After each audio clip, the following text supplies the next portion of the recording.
আজ সকালে ডাক্তার দেখাবার জন্য জঙ্গিপুর মহকুমা হাসপাতালে সপরিবারে এসেছিলেন। সঙ্গে ছিল দুজন বাচ্চা। বাচ্চা দুটি হাসপাতালের ভেতর খেলা করতে করতে কখন যেন হারিয়ে যায়, তা বাবা মা টেরও পাননি। বাচ্চাটিকে দেখতে না পেয়ে বাবা মা কান্নাকাটি শুরু করে দেন। আমরা জানি জঙ্গিপুর মহকুমা হাসপাতালে চুরির ঘটনা বারবারই ঘটে। তবে যেদিন থেকে ট্রাফিক পুলিশের দায়িত্বে শিবপ্রসাদ ঘোষ এবং কুদরাত বাবু আছেন, সেই দিন থেকে কিন্তু চুরির ঘটনা প্রায় নেই বললেই চলে। কুদরাত বাবু নিয়মিত হাসপাতাল চত্বরটি সারাদিন নিজের নজরে রাখেন। এই দুজন অফিসারের হাত থেকে জঙ্গিপুর মহকুমা হাসপাতাল এলাকা থেকে অনেক বড় বড় ঘটনা রক্ষা পেয়েছে। তার মধ্যে আজকেও আবার একটি হারিয়ে যাওয়া বাচ্চার বড় ঘটনার তিনারা সাক্ষী থাকলেন। যে বাচ্চাটি হারিয়ে গিয়েছিল তাদের বাবা মাকে খুঁজে পেতে অনেক পরিশ্রম করতে হয়েছে এই দুই অফিসারকে।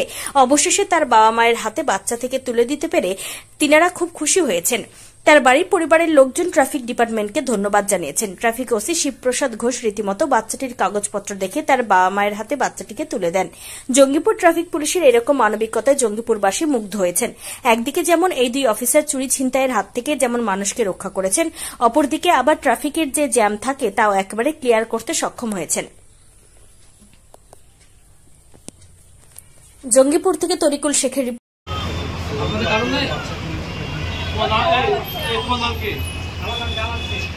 জালাল শেখ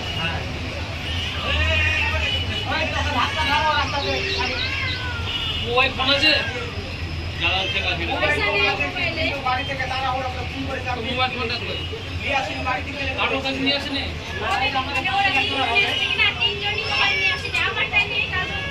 আমাদের পরিচিত আছে একজন মোবাইলের নাম্বার,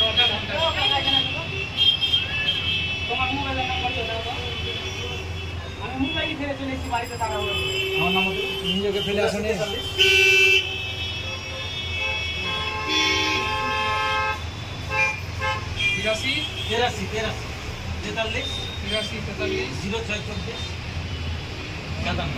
বুঝি বাড়িতে নিজেকে ফেলে পালিয়ে আসেনি তো?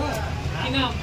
আমার মোবাইল কখনো ভুলে মানে তুমি বেঁচে আছো, মানে মোবাইল আছে মানে তুমি বেঁচে আছো, সে তো জানছি। তাহলে এখন ছাড়া যদি কিছু হয়তো তারা ওরা করে